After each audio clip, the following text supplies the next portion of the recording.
We'll now turn to a more general discussion, which I hope you can stay with, Finner. And I'll give Jani here the first word on that issue.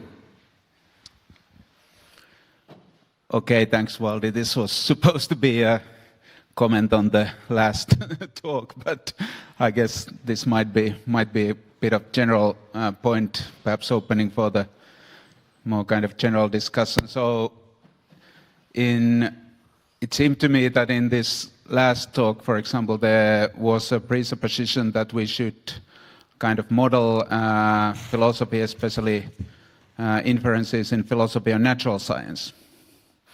And of course, in many philosophical topics, like as a metaphysician, I would think many topics in what is nowadays called metaphysics of science, like metaphysics of time, for example, that seems to be a very good idea. But then in philosophy, we have so many topics that are of different kind than the object of study of natural sciences. For example, political philosophy, normative ethics, aesthetics, even some topics in metaphysics, and the institution of science itself. It doesn't seem to be seems to be a different kind of thing than the object of study of natural sciences. So this is a kind of perhaps a little bit worry or critical comment whether this is a good idea about philosophy in general, because of this variety of different kinds of topics or objects of consideration in philosophy. So it might be a good idea that in some topics we should perhaps model philosophy rather on humanities or social sciences rather than natural sciences. Thanks. So, Finny, would you like a first comment on that question, and then you can start a wave if you want to make a comment on general method, or have we found out that there's a fragmentization, lots of different methods rather than one?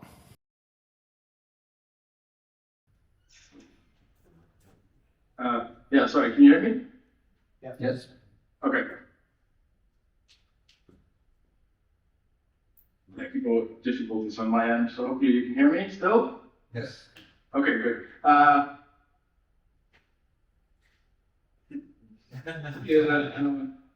think I'm certainly open to the idea that yes, it's not really aiming to discover the truth, and therefore perhaps an abductive methodology, maybe any kind of inference is a bit sort of it's a wrong way to think about what we're doing in those parts of philosophy. But I think in those parts of philosophy are not using even the sort of crude version of inference-less explanation that I was criticizing when used in philosophy. So I think the gist of my talk would hold even if it's true that there are pockets of philosophy where we're not trying to get at the truth, and so therefore an abductive methodology would be inappropriate. I guess my talk can then be conceived of as really arguing that in those parts of philosophy where people would like to use something like inference explanation, we should move towards this safer version of it instead, and draw less conclusions therefrom in those cases.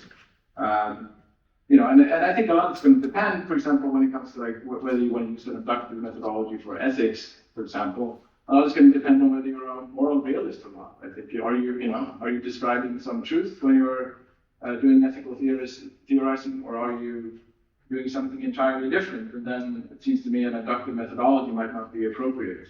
So I think a lot is going to hinge on that question of whether we are seeking the truth in some sense or doing something else in the relevant parts of philosophy. So anyone want to disagree or have a comment, or do we have are we converging on a general method, or have we just illustrated the plurality of methods that we all want to pursue in each different field? Or do we need to change the subject?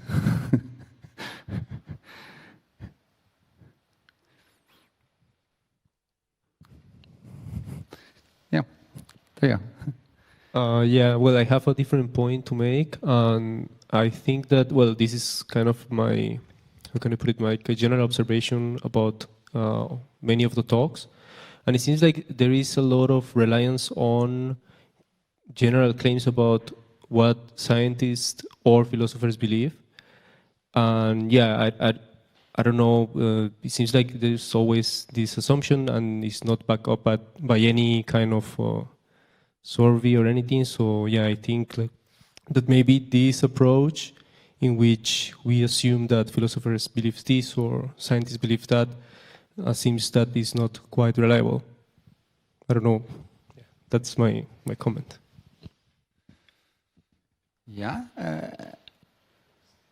Any other takers? Avril? Okay, I just present a little challenging question, maybe not challenge at all, to Finnur, because it's related to his speech. So I gather that it's obvious that if we want the best explanation, then surely we must be able to proliferate, like have lots of theories, the freedom to express different alternatives first to get that. And in that sense, the philosophy is great, because there's always alternatives. Okay, but let's look at physics. That's almost completely exclusive. Let's look at the top physics journals. They reject immediately everything that contradicts the theory of relativity by editorial decision. That's like what Tony Ross called as like cronyism or whatever he called it. So we don't really have any freedom there to express alternative views, at least not in the top journals. But still, so that we are really on have a really faint chance that we have the best physical theory now, because it's like so exclusive. We are not in a freedom. We have not seen so many alternatives. There's many alternatives, but there's no like freedom to express them in top journals. But still, the problem is here that still many philosophers have like blind faith to this theory, and I see a great problem here. So, can you see a problem here? Sorry, do the philosophers have a blind faith in a scientific theory? Many philosophers have like a very strong faith, for instance, in the theory of relativity, even though it is like protected. It's like the current main paradigm that's protected by concrete walls in top journals. So, do you see any problem there? Yeah, if that was true, I guess I'd see a problem. Yeah, I mean, if you're not allowing criticism to the theory, then you should be less confident that the theory is true, right? And if you're not allowing people to disseminate alternative theories, then you wouldn't actually have this process of explanatory consolidation that I was talking about in my talk, one of the things. So that would be a problem. I guess I'm a little bit, I'm not a specialist on general relativity, but I'm a little bit skeptical that this is in fact true. I mean, as from what I took myself to know, I mean, physicists know that general relativity can't be the complete theory, so you'll have to be superseded eventually. So I thought physicists were generally quite friendly towards the idea of writing something that, in a sense, conflicts with general relativity. But of course, you can't conflict just in any way. You can't conflict with the data that supported general relativity to begin with, and things like that. So it needs to accommodate, of course, the successes of general relativity. And I suspect not that I know this, but like I suspect that when people are trying to publish something that's like really poorly received in journals, it's because they are not able to actually accommodate the successes of general relativity in their own successor theories. But again, I won't speak on this particularly. But I agree with the general point that in order to become more confident that the theories that we have are not just the best available among those that we have formulated, right? But rather the best possible explanation of some phenomenon, we need to allow and in fact encourage alternatives to be proposed. So I agree with that in a general point.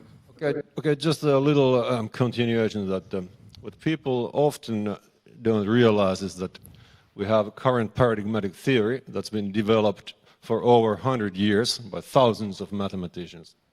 So it's a pretty well developed theory.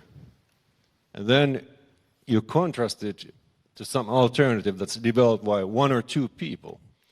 So you can't really require that, this work of thousands of mathematicians, best of the planet, could be made by a small group of people. So you can't really, it's not really fair to compare like all the evidence that it's explained. So that's an important point in this discussion. Like yesterday, Esko Keskivakkuri commented about one theory that, okay, this is just like the beginning of the ideas that this alternative theory is just like vague ideas. Of course, it explains many central phenomena, this competing theory, but we can't require that it's somehow, as a snap of fingers, some small group of people would do the work of thousands of mathematicians. Should we, the point is not that we who are holding the microphones should be, dominating things. So, any reflections that might have arisen during the conference that you think are of a more general, Lauri.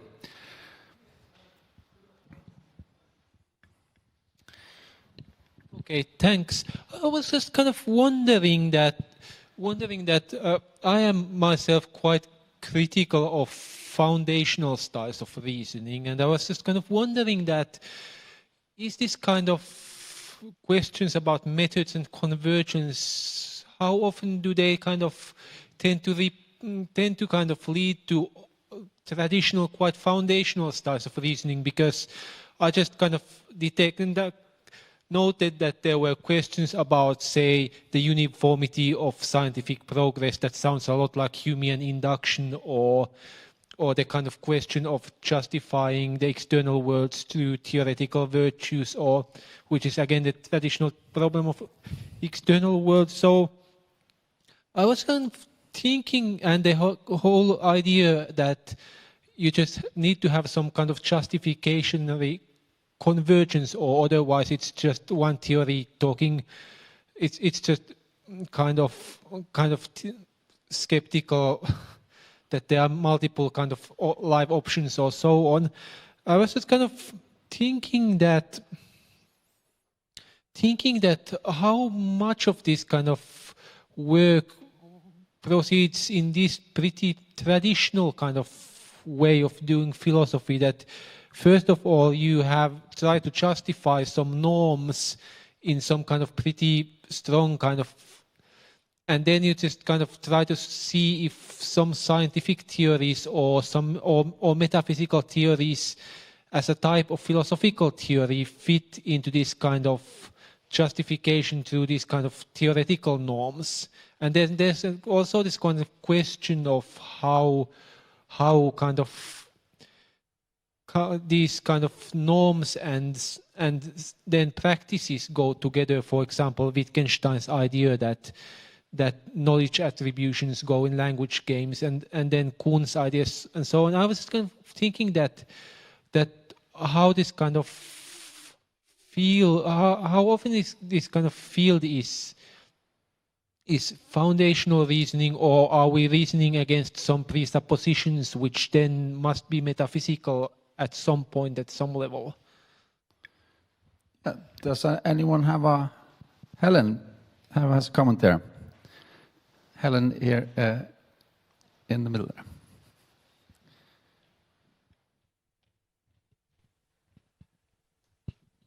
Thank you. Yeah, I think that's a really nice question. And I suppose, another way of sort of coming at the same sort of issue is to think in terms of sort of like philosophical pedagogy, right? So when you teach students, how do we think that students ought to approach philosophical questions? I remember in my old institution we had this philosophical methods course, and indeed we have in our master's program at Leeds, a philosophical methods course. And one thing that's very clear when you try and teach those courses is you cannot teach them to students that haven't done a load of philosophy already, because they just don't, makes no sense to them whatsoever to try and teach them method before they've actually done some first order philosophy. So there's this sort of question about whether thinking in terms of method as a way of, I don't know, making philosophy better or constraining it in certain kinds of epistemically good ways. It's unclear to me. Well, I'm not saying we shouldn't think about philosophical method, but it's unclear to me that that the history of philosophy bears out the idea that that's kind of like a good way to proceed. I mean, I guess this goes back to the question about relativity theory as well, right? Like there are ways of excluding a proliferation of views. One of them is to do the very vicious general gatekeeping thing that you described. Another is to prescribe that our discipline should be done in a certain kind of way. And if were we to prescribe that, we would lose. Well, okay, it depends on the point of view. From my point of view, we would lose much of what makes it such a great discipline, which is precisely the incredible diversity of views and approaches and worldviews that it encompasses. So I'm not really going anywhere with this, except to say that it's not a criticism of Finner in particular. So it feels like everything's directed at Finner now because he's like huge on the screen. Yes, there are many kinds of philosophical method, and it's unclear to me that there's a right way to do it and a wrong way to do it. Those that have read my stuff on this and talked to me won't be surprised that I've said that. But I'm kind of interested in what people think about the pedagogical question, like how should we teach? Should we be teaching students philosophical method? And if we should be teaching them that, how should we be doing it? Should we be taking a pluralist approach? Should we be going, you must do this in the following way?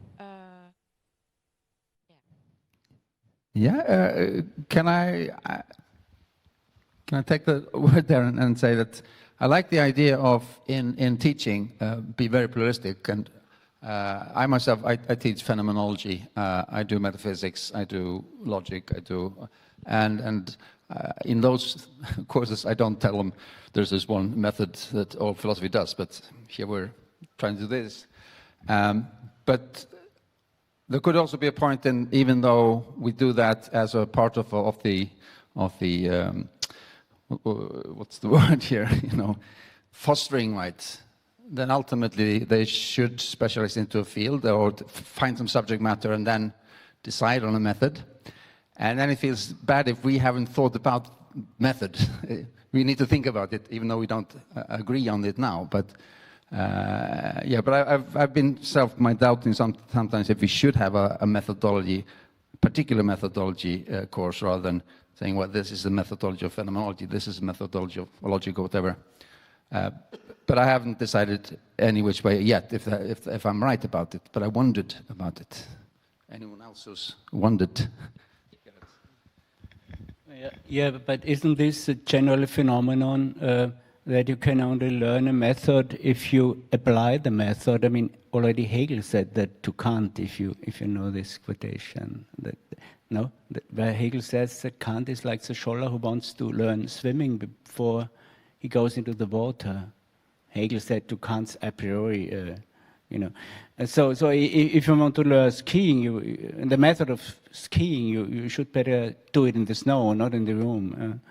And I mean, if you learn chemical methods, you should do it while you learn chemistry. So I mean, for me, it's quite natural. In order to learn logical reasoning, you should apply it, right? You should apply it to examples. Then you really, or to learn logical reconstruction, for instance. How could you have a course in logical reconstruction without applying it already in the course? So in this sense, I would say it's a general thing that it's hard to imagine a course in methodology of philosophy without applying that. Yeah. Tina, I'm going to look back to maybe she passes through. bad that we don't have the throwing microphone. We would have taken an exercise here afterwards. Well, it doesn't work. So I think on the question of whether we should teach students method, I think we sort of are teaching them something by not teaching them method. So I think the worry is that a lot of students will sort of leave university thinking that intuitions play a really, really large role. So you're sort of asked, maybe even on your first day, if you want to push the fat man in the trolley case. And it's sort of like, early in philosophy, that's sort of the story you've told. And I think that's problematic. I don't think intuitions are that central to philosophy. So maybe you sort of need to teach philosophical methodology to correct that picture. So view.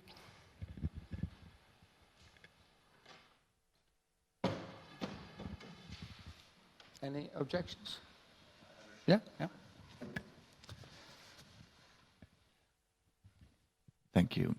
But I think that philosophical methodology should be taught playfully, because that's where you find the art of learning. You know, you don't have to be all serious and depressed about doing philosophy. You can actually have some fun. I've always said the funniest theory is the most correct one, right? Yeah. Will you hand them your microphone there? Yeah. You fight it out. All right. Yeah. I'll just say a couple of platitudes, because sometimes it might be useful. So the question of methods, of course, is a question of a couple of things. It's a question of aims, first and foremost. So what of the methods we have heard people try to sell here to each other should we then adopt? Well, it depends on what our aims in doing philosophy is. And some methods might be nice if we wish to just compare different, say, philosophical views to each other. Others might be, so what Lauri told us about his method of looking at worldview comparison. So that's sometimes that might be a good thing. Sometimes we just want to bolster our own faith in our own doing, and then we might do something. And sometimes we should justify ourselves to others, and therefore it's not at all sort of set in stone what methods we should use. It depends on what we are trying to do with our philosophizing. So people like myself say, well, you should be doing this thing, and then we say you should be doing it like this, because we think that then you get the good results. But that's not any kind of a forcing to agreement upon what the aims of philosophy should be.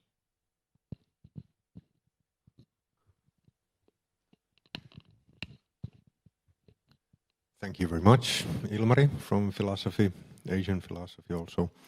And just to show that there is no progress in philosophy, I would like to use the old owl of Minerva that said that Minerva, the wisdom, spreads its wings when the day is done. So there might be no method of philosophy, of doing philosophy, but there is a variety or plurality in validating the way we have thought. So if there would be a method of doing philosophy, it could be learned by a machine. But when we come to a certain conclusion, we validate that conclusion in different ways. And do these validations, the ways of validation after the thinking is done, resemble each other in some ways? I do not know. But when it comes to the sociological factor, that why sciences seem to progress and the philosophy doesn't, I have been into numerous conferences and I have never been kicked out. I have never been kicked out, even though I'm against reasoning or doing anything. I do not troll. But I have not found that we kick each other out, which is great.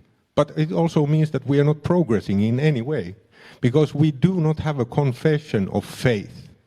We do not have a dogma. We do not have a theory of relativity, which seems to work as a sociological determining factor who is in and who is out of the science. We do not have natural selection, which is basically a silent dogma of biology.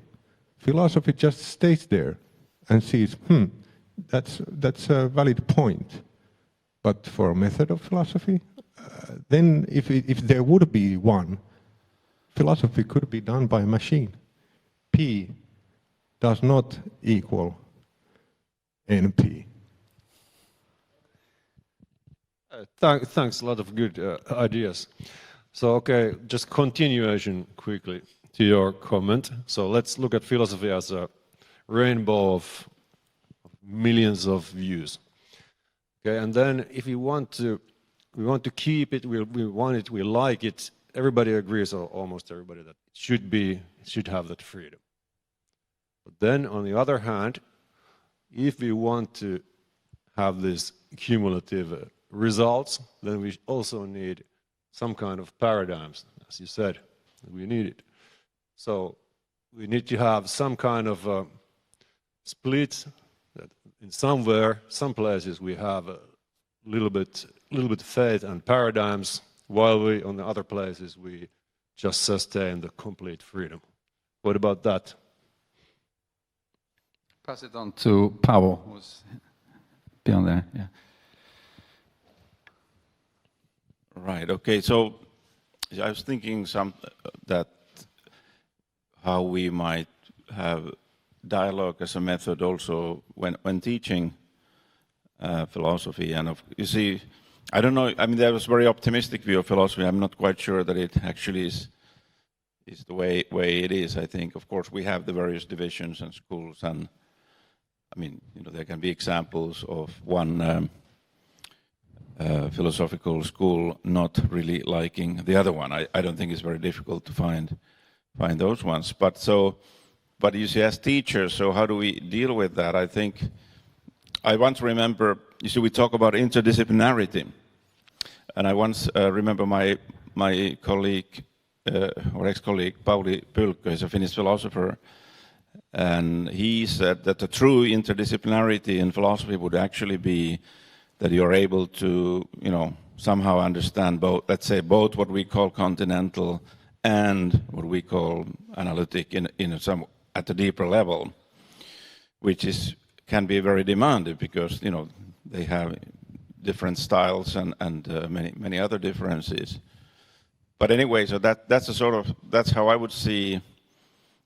If we think of dialogue as a method, then it's really is a challenge if you could sort of genuinely. I mean, I guess everybody prefers their own style of doing philosophy, but how do you relate to the other very different styles, and especially as a teacher, because this is like the Kuhnian thing. We give the hints, we laugh at the certain places, we kind of point, we make it clear that such and such a view is actually bullshit, and if you want to really do good philosophy, then this is what you should be doing.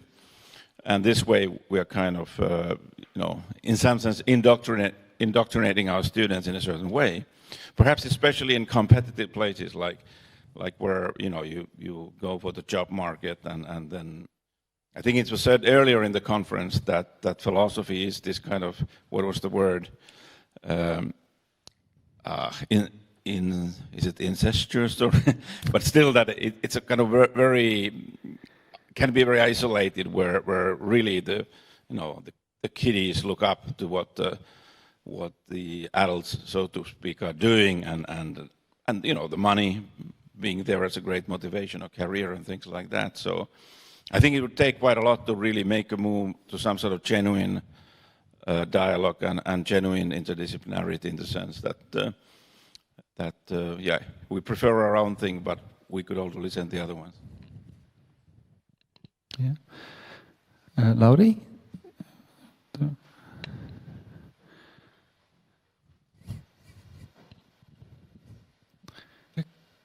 Yes, a kind of a follow-up on this, because I was just kind of wondering, kind of, and thinking that what were basically the sources of my own thought. I just kind of remembered that it was Charles Taylor, and kind of thinking about, and also this question of pluralism versus pluralism. I just kind of was thinking that maybe one of the problems that is in the background of this methodological debate is just the problem of pluralism and plurality of views in philosophy, and there are this kind of different responses to that are there kind of, should we adopt some kind of Euclidean or some other foundational model that kind of tries to limit the plurality and force convergence through some methodological criteria, or should kind of accept pluralism and just kind of say that there are kind of multiple alternatives, maybe multiple ways of conceptualizing or doing conceptual analysis, or dialogues between different belief systems, or so on. So this is a kind of, maybe a kind of big dividing line over here. I wonder if I could jump in there and noted your finger there, yes, that even though I've seen quite a lot of pluralism in the different talks given here, there's still, I think, a certain tendency towards many, to whatever field they've been addressing, to think that there must be some core, maybe it's better to call it the core rationality that somehow works, and that a lot of people believe that at rock bottom it involves to somehow specify what you call foundational theorems or whatever, the basic issues or assumptions that you make. But there seems also be quite a deal of agreement that we have to be prepared to revise them. I think Ilkka, for instance, in your talk, you want to have a certain system of thought, but it's always revisable. And I think this idea with abduction and inference to the best explanation, there's always a need to, we should specify where we're starting from, but we should also be always ready to revise them. And I see that across as many disciplines, and the differences ultimately often boil down to what will count as evidence. Because if you're interested in understanding the material reality, that will be usually the hard facts of science, as we often call them. But if you're doing qualitative research in the social sciences, you don't have those hard facts. And the evidence that you can appeal to can't be ascertained in the same way. You can't use test-retest calibration, you can't do triangulation, and it's not even certain that whatever we're trying to figure out has that determinate nature as the physical reality we're looking at in the natural sciences. But there still seems to be this core idea that there's a same kind of rationality involved when we're judging qualitative data in the social sciences or hard data from the natural sciences.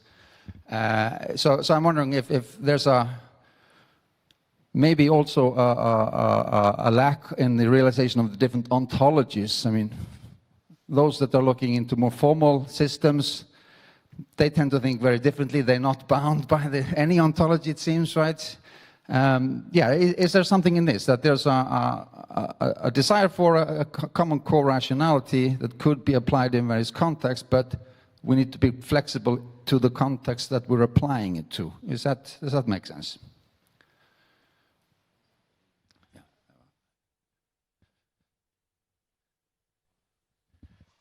Meanwhile, you're waiting to answer him. I have a comment about maturity. Philosophy has a certain maturity and advance towards the sciences.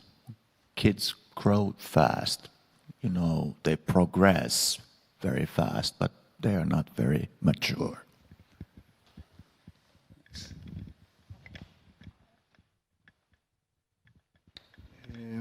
I wanted, first, thanks for the talk, I enjoyed it, but this is a general discussion, so I wanted to say maybe a few words about the a priori and naturalism.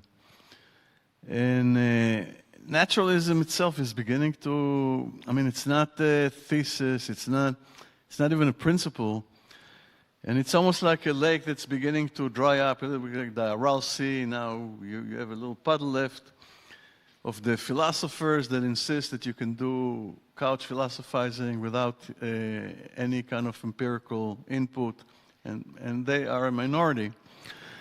And what I wanted to talk about, or the comment I want to make, has to do not with the philosophy of neuroscience, but with the neuroscience of philosophy. And what I'm trying to say is that we don't really have a good idea of reality out there. I mean, somehow our brain creates it, and we do this kind of it's intersubjective construction. Together we somehow make this, but it's quite possible then that the principles that we take as a priori are really related to certain basic topological distinctions that our brains can make, for example, that has evolved for a long time, and that you can explain some basic things in mathematics and certain a priori distinctions that are based actually on brain structures once we understand it a little better. Which means really now that the people that think that the a priori is somehow transcendent and is going to become something that the naturalists are going to explain again. So it's in a way, it is sitting on naturalism. And the example that I have in mind, for example, has to do with the Fourier transform. Fourier transform, if in mathematics, plays an incredibly important role in harmonic analysis and more, and it undergoes successive generalizations, and it's hard to exaggerate the importance of linear decomposition in mathematics. You take a signal, you break it into a bunch of, you do a linear decomposition, and this is exactly what the brain does. So our eyes, our ears, face recognition, I can just go on and on. All of these mechanisms are somehow based on linear decomposition. So it makes sense then that somehow the way in which the brain operates could perhaps supply some explanations to basic mathematics, and things that we think that are really out there may not be exactly out there, or at least we need to understand the input of the brain and what's going on between the two, and this means going back to a certain form of naturalism and away from a transcendental a priori. Okay, this is the comment. Yeah, I'm guessing that a lot of people will agree that understanding the brain is one of the problems, that we don't understand it and need hypothesis. Maybe not seeing exactly now how that's kind of, we have to accept that that's a problem, but I don't have no idea how to go about fixing that.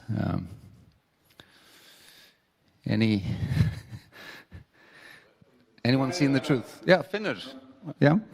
Just a small comment on this issue of sort of diversity or sort of pluralism about methodology. I think so. Tina Thiering is in the audience, and I have a recent paper where we sort of argue that especially when we're sort of thinking about pluralistic or different methodologies, it's sort of really important to think of these as like think of the consequences of one person adopting a new methodology versus another person adopting it. So really ideally you want to distribute the methodologies that different people, that is to say, not just different philosophers, are using in such a way that you maximize sort of the contribution of each individual using each method. And it might well turn out that it's not best for everyone to be using the same method, even if you're just we're all seeking the same thing.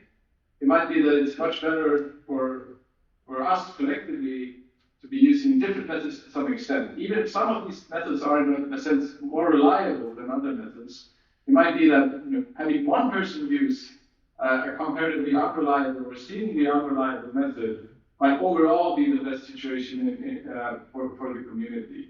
I think that's sort of worth keeping in mind in these kind of methodological discussions. We shouldn't be assuming that when you're arguing in favor of a particular method as against another, that such an argument automatically establishes that we should all be using the same method. I think that depends very much on sort of the distribution of methods among the different researchers in philosophy. So it might be actually, we might be close to an ideal situation where people are using different methods. Some of them are more reliable than others, but that's okay, because overall it wouldn't be better if we all used the same method.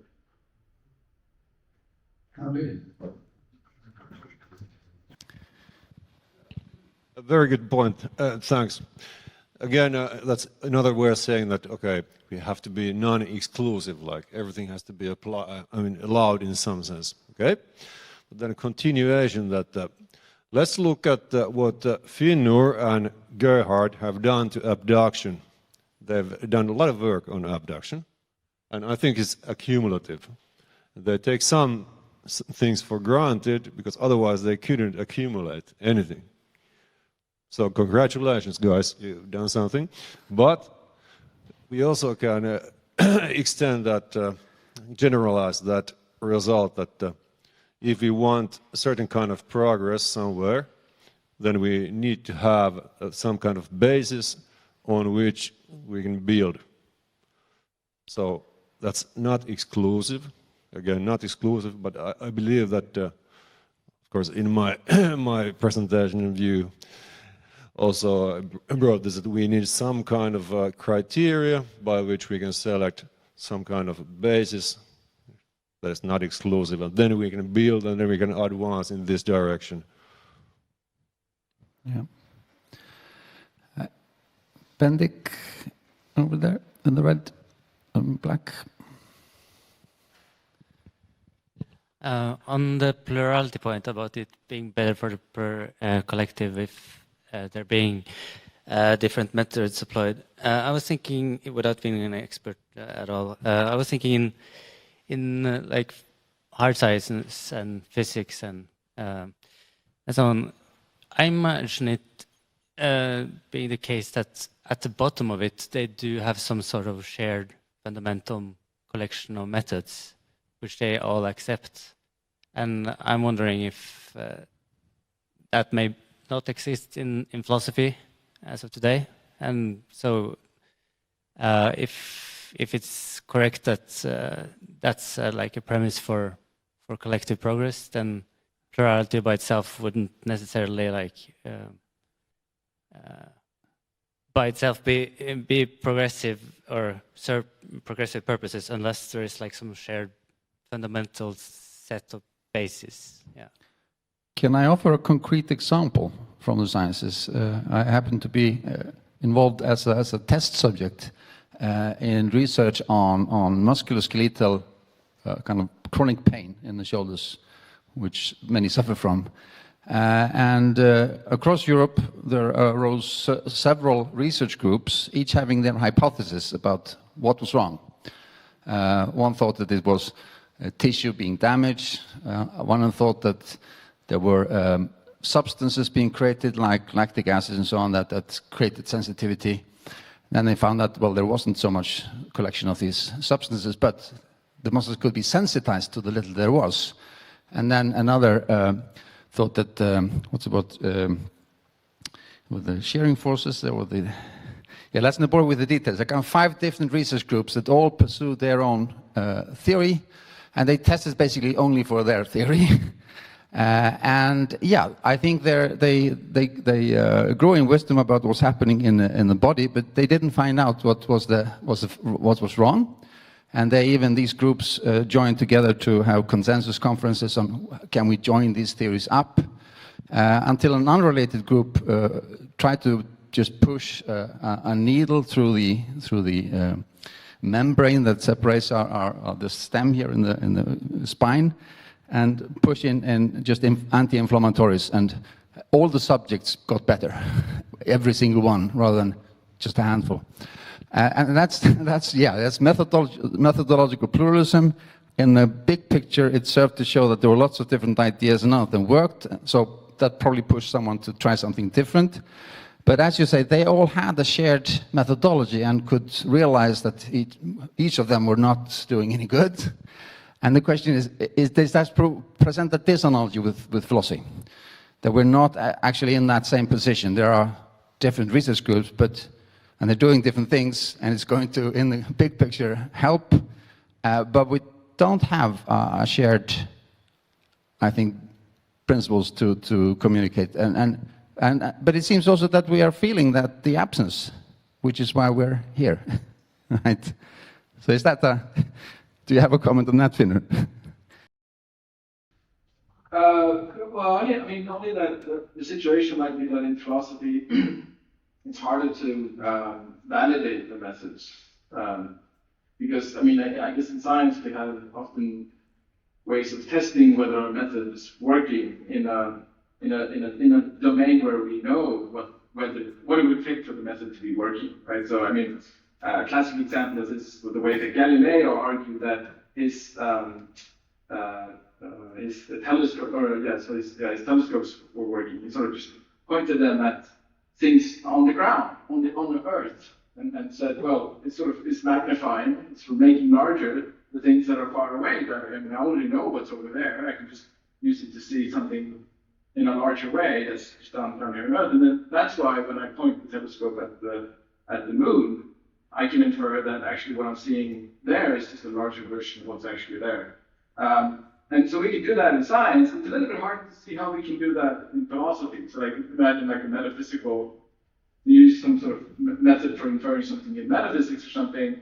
You have to kind of already know, I suppose, like suppose you're making an argument about like a theory of composition or something like that. You have to already know what the chair is composed of in order to use that as a way of sort of calibrating or validating your method for saying what something else is composed of, right? So there's a kind of a difficulty in validating or calibrating our methods in philosophy that I think we don't have to the same extent in science. We have to some extent in science, but not to the same extent.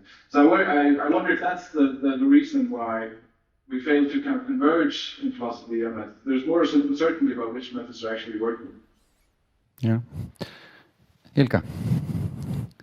Yeah, I was about to say more or less the same thing, that we lack clear success criteria for our work in philosophy. But it's not just that, we also, I think we have seen during these 3 days, we also lack shared goals. We do not actually share goals in the same way as the researchers trying to cure the pain. They were sharing an actual goal. Yeah. And they were sharing, and the goal coincided neatly with success criteria even. And we do not have either of those. And then I think it's not at all clear, as much as I was also part of the pluralistic love fest earlier, it's not at all clear then that methodological pluralism can be a way forward when we lack both shared goals and shared success criteria. But of course, without shared goals, I don't think shared success criteria would do us much good. Yeah, and the worry is, of course, that our goal is to be right rather than to be correct. Our goal is to win.